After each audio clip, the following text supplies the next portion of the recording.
Donald Trump retaliates against more scrutiny.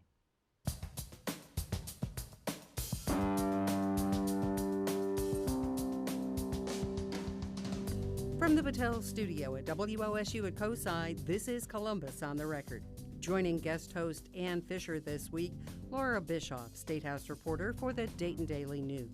Jackie Borchert, State House reporter for Cleveland.com. Herb Asher, OSU political scientist, and Mike Ganadakis, Republican strategist. Donald Trump got a healthy dose of what he might face if he becomes president of the United States. That is media scrutiny. The billionaire businessman lashed out at journalists this week over questions about how much money he had raised for military veterans charities. At a fiery news conference, Trump announced that he had made good on his promise to raise at least $5.6 million, but not before he launched an all-out attack against the media. On behalf of the vets, the press should be ashamed of themselves. They are calling me and they are furious because I sent people checks of a lot of money, and I'm going to give you the names right now, which is what you want. And instead of being like, thank you very much, Mr. Trump, or Trump did a good job, everyone say, who got it, who got it, who got it? And you make me look very bad. You know my opinion of the media, it's very low. I think the media is, frankly, made up of people that, in many cases, not in all cases, are not good people. All right, so Laura Bischoff, politicians blaming the media for doing its job is nothing exactly new, although he's brought it to another level. How is this flying with Trump supporters, and can it last? Well, I think his hardcore supporters really like it. It's a big applause line to, I was at a Trump rally here in Columbus a few months back, and when he started egging on the press, everybody turned around and started jeering at us. So I think his hardcore supporters really like it. I don't, Herb and I were talking before the show, and as you said, it's not a great way to build your base, though, to expand beyond that. So it remains to be seen if that's a strategy that can last for him. Everybody kind of is waiting for him to tone it down and become more presidential, or as he calls it, boring. But we haven't seen that yet. And it's interesting, I think that this latest press conference kind of shows that he has a misunderstanding of the role of the press. He kind of thinks that we're supposed to be there to dish out compliments when he does something, rather than ask questions and follow the money. That's basic reporting right there. Yeah, I think the telling question was a Fox News reporter asked, okay, you're saying we're attacking you. Is asking a question an attack? And he said yes. So, I mean, it's, and is this a preview of what's to come if we have a President Trump at press conferences and media events? He hasn't needed the media, though, in his campaign. So I don't think it's necessarily damaging to him as a candidate. Right. Does he need it more, though, Mike Ganadakis, going forward? No, I don't think anyone's shedding a tear for the media, because other than lawyers, which I am one, politicians and reporters, our approval rating's pretty low, overall. Maybe add plumbers in there too, maybe, and car dealers. But at the end of the day, I'm not sure anyone really cares, the average voter, about Trump University or vet donations any more than they cared about Obama's birth certificate or his college transcript. I think these are issues that the intelligentsia sits around and talks about, or on talk shows. But at the end of the day, Trump is playing right to his base, blaming the media for things that, quite frankly, I disagree with him on. I think Laura and Jackie are great reporters. I think you're a great reporter. So I disagree with Donald Trump on that. But at the end of the day, I don't think the average voter cares about this conversation. I think that the Clinton campaign, though, is trying mightily to try to make the average voter care about things like Trump University. This week we saw a big push to say that Trump University is an example of how he is a con artist who is out only for himself, not for the American people. We'll see if Clinton can continue to make that case. Yeah, I disagree. I guess I think at some point the cumulative effect of a whole variety of things begins to raise questions about his character. And people don't like the media. But at some point, if in fact, whether it's Trump University or it's about the contributions to veterans organizations, one of the things he hasn't learned is that if you're being attacked or you're being criticized, don't escalate and don't get caught in further, in a sense, either distortions or mistruths, because I think that becomes the more significant thing. If down the road it's, well, he didn't tell the truth about that, or he's not, and at some point, I think it does hurt. Well, eventually, is he ever going to pivot to substance. Well, the only thing that Donald Trump has going for him is he's running against someone that's equally as hated and despised by the American public, according to every poll, and that's Hillary Clinton, the number one word to describe her, according to the Quinnipiac poll, is liar. So, we've got, damned if you do, damned if you don't. Those are our choices here in America, unless Bernie pulls it out in California. I think we're going to get to that in a little bit. So, Trump isn't running against himself. He's running against someone who has equally high negatives, and that's Hillary Clinton. But actually, I think your point, actually, if he's not careful, he will be running against himself at some point. He's been brilliant up to this point in knowing how to play the media, especially when there was a field of 17 candidates. Now it's down to 2 or 3, with Bernie or whatever. And I think at some point now, he will be getting a lot more scrutiny, and it's an appropriate role for the press. At the same time, last week, he also was talking about a judge. And some people said, well, he doesn't seem to understand that what the role of a judge is. And I think when you have self-inflicted wounds and you keep on doing this, at some point, people begin to question temperament, even more so, readiness for the job, that sort of thing. That's the conventional wisdom, but to date, we have not seen the conventional wisdom really applied to Donald Trump. So everybody's kind of waiting to see if this is going to be, if any of the rules are going to apply to him at some point. Well, it's hard to see supporters who have stuck with him while he's been making outrageous statements for 6, 8, 9 months. That this, I don't think this event, the events with Trump University and with the veterans and the press conference, I mean, that to his supporters, those were nothing. And I don't think that, I don't know what would make them, I guess, but if it's just rethink his their supporters, decision. He's not going to win the election. He does have to expand the base. And he does have to actually convince Republicans, not just the Republican elite, but rank and file Republicans. Yes, when I go to vote and I vote the Republican ticket, I should cast a vote at the very top of the ticket. And then he has to actually convince some additional people. So it's not just about his base here. And I think that's what we're really talking about, pivoting or expanding your base. And maybe it'll work, but I think actually he's making some unnecessary mistakes. All right, moving on. California's June 7th Democratic primary is less than a week away, and Hillary Clinton is clinging to a narrow lead over Bernie Sanders. A new poll finds Clinton ahead of Sanders by just 2 percentage points. So both candidates are busy campaigning in the Golden State as early predictions of a Clinton win fade, and Sanders is re-energized. I think we have an excellent chance to win California, and it is just possible that we might win it in a significant way. And if we win California, and if we win South Dakota, and North Dakota, and Montana, and New Mexico, and New Jersey, well, I think we will be, and following week, a duel in Washington, D.C. I think we will be marching into the Democratic convention with an enormous amount of momentum. And I guess, Laura Bischoff, momentum is sort of the question for what is this momentum. Mathematically, Clinton has enough delegates to secure the nomination next week. Still, a Sanders win could keep his campaign alive all the way to the Democratic National Convention in July. So, Herb Asher, what would a loss mean for Hillary Clinton? It means she'll be going into the convention limping. I mean, she will not have the kind of enthusiasm or optimism. But Bernie, on this clip here, just violated a basic rule. I mean, given where the polls were a couple of months ago in California, he might say if he loses 49 to 47, that's a pretty damn impressive thing. But now, in fact, he's talking about winning and maybe even winning big. And my guess is that the Clinton campaign, they've now decided at the last minute to invest a lot of time and resources. And I believe actually the speech that she gave about foreign policy in San Diego, I think probably that actually is going to be something very helpful to her as Democrats are voting and they're asking in California, who do we see as the nominee? Who is presidential? And I think that's going to be very helpful to Hillary. I also think California is a big watershed for her. She needs to get the Sanders supporters on her side, even if he does pretty well there. She is going to win the nomination, and she needs to get the young voters to come to her side and shore up her support. And I think that it's very unclear how Sanders is going to handle that. He's only been a Democrat for like 10 minutes, and I think that and he's kind of Mr. Anti-establishment. So we'll see if he will do part of that healing and unification role that you saw like Paul Ryan doing with Donald Trump this past week. if Bernie emphasizes the policy differences between him and Hillary, then unity will be a lot easier, because in fact they're a lot closer than they would be to to the Republicans.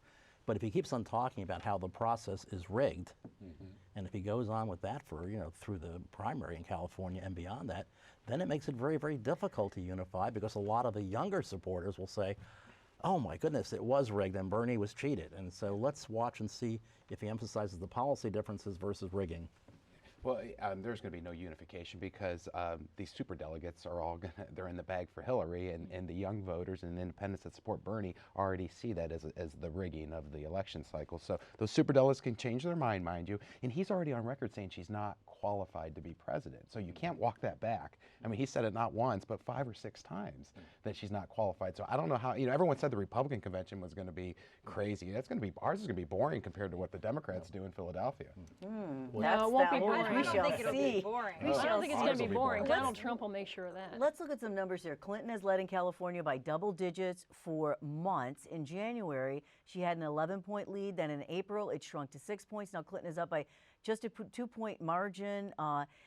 Why is it shrinking? Is just that the natural course of the campaign, and it's just because she's been in a competition for that long and it was inevitable, Prabhashar? Well, no, I think actually there's something similar in California as happened in Michigan, where in fact Hillary thought she was going to win Michigan, didn't put a lot of time and certainly did not put a lot of money into the media.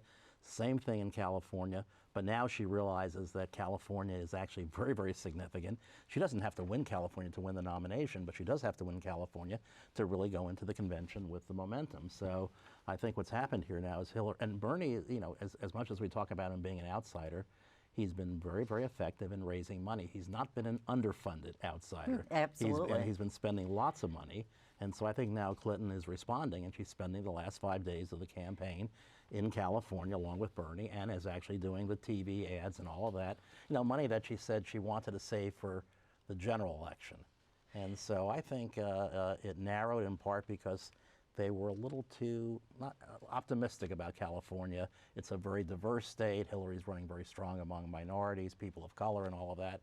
But it's also a state that has a very liberal wing of the Democratic Party. So let's look at the delegate numbers overall. Clinton has 2,312, putting her 71 shy of what she needs to win the nomination. Sanders has 1,545, but he still needs more than 800. I mean, what are the odds he's going to get that? And what are the odds that being 800 short is going to give him the kind of momentum of anything? Well, that number on the screen there is a little bit false, because there's so many super delegates that are not bound to Hillary. They've pledged to her, but they can change their mind. Look, the Democrats are fractured, whether you guys want to admit it or not. They are a fractured party. Bernie continues to be successful, and these super delegates, if Bernie wins California, are going to turn around and look at each other and say, hey, wait a minute, we need to hit the pause button on this. So that 2,000 that she has is going to shrink. There's only so many delegates that she has that are actually locked in versus the super delegates that are the party insiders. But she still has much more locked-in delegates than Bernie does, and she could get those 71 delegates in a contest that ends before California is finished at the polls. And even if she loses California, I mean, she'll get a portion of the delegates there. It's not a winner take all It is a contest. big problem, though, for her, is that she has not been able to put him away yet. Yep. I mean, plain and simple. Right. Okay, well, backers of a proposed constitutional amendment to legalize medical marijuana in Ohio have suspended their campaign. The decision was made after Ohio lawmakers sent a similar measure to the governor for his expected signature, making Ohio the 25th state to legalize medical pot. Still, it will be several months of wrangling over the details before anyone legally imbibes for medicinal purposes. Jackie Borchardt, the Ohio General Assembly wasn't expected to get it together, right, enough to push this through and enough to push the proposed constitutional amendment off the ballot in November. What kind of message is the legislature sending folks who consider ballot issues in the future, do you think? I think the message that they want to send after this whole process, which really is only about 6 months of time, a very short time when you're talking about a major policy change at the State House. Right. The message they want to send is this is democracy in action. This is what our constituents sent us to Columbus to do, to listen to people, to listen to experts, and to, maybe not compromise, but to come together and put out legislation, because that's our job. It's not the job of an outside group to come in and write laws for us. Yeah. And what do you think this says about the potential for legalizing marijuana in the state of Ohio then, when they do take this step? I know Mike is shaking his head no, but I'm not I looking mean, at no. but every It's never going to happen. no, I wouldn't say Never is a never. I long wouldn't say- I mean, time. nationally, it's moving that way. Policy's moving that way. When you have, over half the country in a medical marijuana state where multiple forms of marijuana are available, it's not just an oil or a pill. I think Ohio would need to have its medical system up and running for a couple years. And that's what's happened in other states is people have seen, the sky isn't falling, and we think that it's not the crime that it was once considered, and so we should, reform the laws. I think this puts a political pin in it for a while, though, because you do have medical, that's what most people really support, and so you can kind of say, well, let's take a wait and see approach. Get another batch of 18-year-olds come of age, that kind of a thing? Or? And I don't think it's something the state house is not gonna do it. I mean, it would be another ballot initiative, and the public opinion polls would have to show that there's a lot more support than there is right It now. lost less than 2 years ago, 70-30, and their number one talking point was, this is going to help with medical marijuana and the little children with epilepsy or the dying cancer patient. Well, that's off the table now. So now all they can do is you're going to get a bunch of hippies come together, rub a few nickels, because the big money behind it was for medical. Now the big money's gone. That's why the ballot initiative went away. Let's face it, they stopped writing checks because the state of Ohio passed medical marijuana.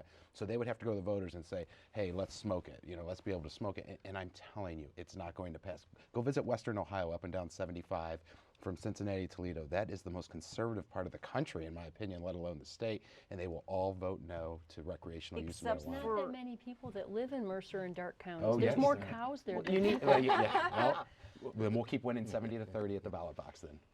But this And we'll was take all the cow votes too.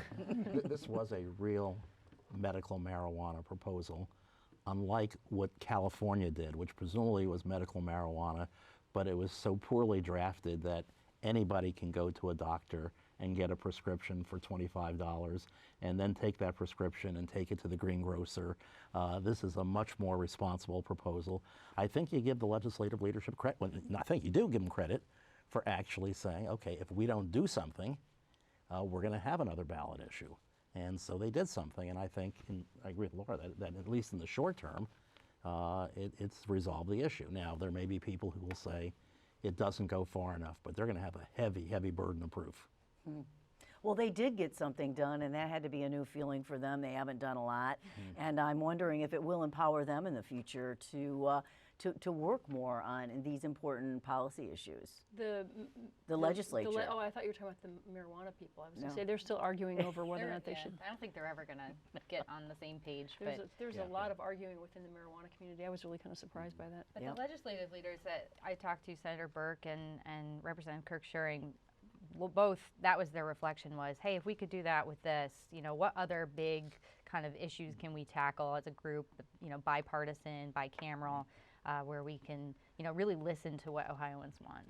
And the broader issue you referred to at the beginning, putting this in the Constitution is really, again, an abuse of the Constitution, just like casino gambling was. But there's some efforts now with from the Ohio Constitutional Modernization Commission to try to make it more attractive for those groups who want to go the initiative process to do an initiated statute rather than an initiated constitutional amendment. We'll see if that gets anywhere, but that would at least be a little better, because if it's an initiated statute, it's easier to correct, modify, change, and all of that down the road. And the kind of making it easier by requiring fewer signatures on the petitions, that kind of a thing? Possibly that, but also putting in some protection, because if you go with an initiated statute and you do all that work, who's to say that the legislature next year won't repeal that statute? Right. So to really say here that maybe the legislature can change it, or it would need a supermajority to repeal it, but just try to make it more attractive for people to understand that a statutory approach may be much more responsible than, in fact, trying to change the Constitution. Next topic, U.S. Senator Rob Portman has launched 3 new TV ads in his re-election campaign. All of them tout his legislative efforts to tackle the opioid addiction epidemic. More than 25 Ohioans are dying every week from drug overdoses. Heroin addiction's become an epidemic that's sweeping across our communities, destroying lives and tearing families apart. Fortunately, there's some hope on the way. This series of ads, however, ignores the fact that Portman actually voted against the measure that would fund his prescribed solutions to the problem. And they also ignore Portman's Democratic opponent, former Ohio Governor Ted Strickland. Recent polls have shown them in a virtual dead heat for weeks. So, Mike Gonidakis, what's the significance of the timing of this ad? What do you make of it? Is it kind of just the beginning of the positive phase of this? Yeah, I think Senator Portman's doing his job in D.C. and doing his job to run for re-election. He's talking to the Ohioans about what he's done, what he wants to do to help one of the greatest problems we have our state's ever faced, which is the heroin epidemic and the problems it's having with our kids. Why he voted against that, you'll have to ask him. I can't spin that. I don't understand half this process in D.C., and that's why Congress has a 12% approval rating, mind you. But at the end of the day, Rob Portman has so much money versus Ted Strickland, who everyone thinks this is supposed to be a competitive race, but Ted Strickland can't raise any money. Why is that? If the people in D.C. and all these national leaders think Ohio's competitive, why aren't they giving any money to Ted Strickland? Rob Portman's easily going to be reelected. Well, the funding that they're mentioning in the ad is part of a larger spending bill that he opposed, but supported some smaller expenditures within it. And my colleague Steve Koff in Washington actually found about a dozen things in that bill where his office issued press releases saying, this is a great thing that I did for my constituents, but meanwhile he voted against the bill. Right. It is awkward for lawmakers because they favor one tiny slice of this pie, but then when they look at the rest of the pie, they're like, it's too much. And that's kind of what happened with Portman. Is he said, that $1.1 trillion spending bill is too much. There's too much bad stuff in it, et cetera. It is, however, interesting that he's issuing press releases for a dozen things and then not voting for it. If we were in Florida, that we'd be talking about the Zika virus. And it's been interesting that the Congress can't seem to agree. The President and the Senate are together. The House actually has a much lower figure. And all politics is local. The Republican governor of Florida and the Republican Senator Marco Rubio are saying, what's wrong with the House? Why aren't they giving the full complement of money? There will be a crisis this summer. And I think here, our version, this drug problem in Ohio is lethal. I don't think people truly appreciate yet, despite all the publicity, how widespread the challenges are and the problems are. And so I think it's smart for the senator to talk about his leadership. The Democrats will probably have the response, well, where's the money to, in fact, for the programs? But it's important to take leadership on this kind of issue. And a lot of people in Ohio are taking leadership, including the Attorney General. What about the timing of this, though? Is Ted Strickland going to be able to come back with something at this point in the game, or is Mike right? There's just not enough money to really play this out. Ted will be outspent at least 2-to-1, 3-to-1, but he doesn't have to match the Portman campaign. But I think Mike's right, and at some point, even when the polls were showing it a close race 8 months ago, many national Democratic and independent groups were saying, well, we can't really defeat Rob Portman. And now I think they're saying, oh, well, there's an opportunity here, but there has to be some amount of money that comes in, both to the Strickland campaign, but also among these quote-unquote independent groups or whatever.